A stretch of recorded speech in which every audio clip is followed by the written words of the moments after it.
ಎಲ್ಲರಿಗೂ ನಮಸ್ಕಾರ ಸ್ನೇಹಿತರೆ. ಇವತ್ತಿನ ದಿವಸ ಕ್ರಾಂತಿವೀರ ಸಂಗೊಳ್ಳಿ ರಾಯಣ್ಣನ ಒಂದು ಸಂಕ್ಷಿಪ್ತವಾದ ಚರಿತ್ರೆಯನ್ನು ನಾವೆಲ್ಲರೂ ಕೇಳೋಣ. ಸ್ನೇಹಿತರೆ, ಸ್ವಾತಂತ್ರ್ಯಕ್ಕಾಗಿ ಹೋರಾಟ ಮಾಡಿ ವೀರ ಮರಣವನ್ನು ಅಪ್ಪಿದ ಕ್ರಾಂತಿವೀರ ಸಂಗೊಳ್ಳಿ ರಾಯಣ್ಣನ ಚರಿತ್ರೆಯನ್ನು ಸಂಕ್ಷಿಪ್ತವಾಗಿ ತಿಳಿಯೋಣ. ಸಂಗೊಳ್ಳಿ ರಾಯಣ್ಣ ಹುಟ್ಟಿದ್ದು ಬೆಳಗಾವಿ ಜಿಲ್ಲೆಯ ಸಂಗೊಳ್ಳಿ ಎಂಬ ಗ್ರಾಮದಲ್ಲಿ ಆಗಸ್ಟ್ 15, 1796ರಂದು ಜನಿಸಿದರು. ಇವರ ತಂದೆಯ ಹೆಸರು ಭರಮಣ್ಣ, ತಾಯಿಯ ಹೆಸರು ಕೆಂಚವ್ವ.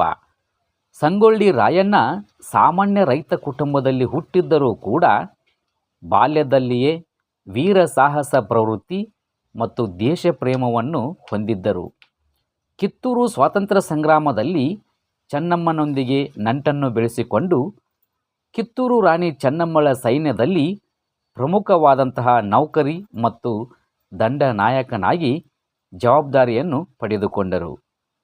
ಕೆಂಪು ಮಾರಿಯ ಫಿರಂಗಿಗಳಾದ ಬ್ರಿಟಿಷರು ಕಿತ್ತೂರಿನ ಮೇಲೆ ಬ್ರಿಟಿಷ್ ಈಸ್ಟ್ ಇಂಡಿಯಾ ಕಂಪನಿ ದಾಳಿ ಮಾಡಿದಾಗ ಸಂಗೊಳ್ಳಿ ರಾಯಣ್ಣ ಮುಂಚೂಣಿಯಲ್ಲಿ ನಿಂತು ಹೋರಾಟ ಮಾಡಿದರು.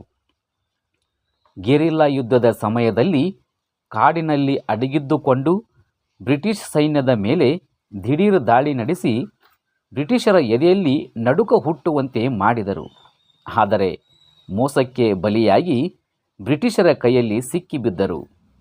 ಸೆರೆ ಸಿಕ್ಕಿದ ನಂತರ ಬ್ರಿಟಿಷರು ರಾಯಣ್ಣನನ್ನು ನಂದಗಡಕ್ಕೆ ಕರೆತಂದು ವಿಚಾರಣೆ ನಡೆಸಿ ಕೊನೆಗೂ ಕೂಡ ಸಂಗೊಳ್ಳಿ ರಾಯಣ್ಣನನ್ನು ನಂದಗಡದಲ್ಲಿ ಗಲ್ಲಿಗೇರಿಸಿದರು.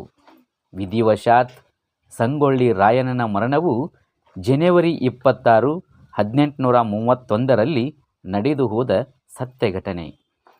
ಈ ಕನ್ನಡ ನಾಡಿನ ಪುಣ್ಯ ಭೂಮಿಯಲ್ಲಿ ಜನಿಸಿದ ಸಂಗೊಳ್ಳಿ ರಾಯಣ್ಣನ ಬಗ್ಗೆ ಐತಿಹಾಸಿಕ ಚಲನಚಿತ್ರವೂ ಕೂಡ ಮೂಡಿಬಂದಿದೆ ಮತ್ತು ಇವರ ಬಗ್ಗೆ ಸಾಕಷ್ಟು ಹಾಡುಗಳು ಕೂಡ ರೂಢಿಯಲ್ಲಿವೆ.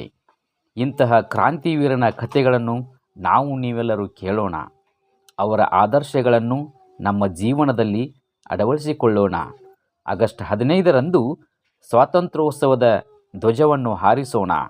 ಜೈ ಕ್ರಾಂತಿವೀರ ಸಂಗೊಳ್ಳಿ ರಾಯಣ್ಣ, ಜೈ ಭಾರತ ಮಾತೆ.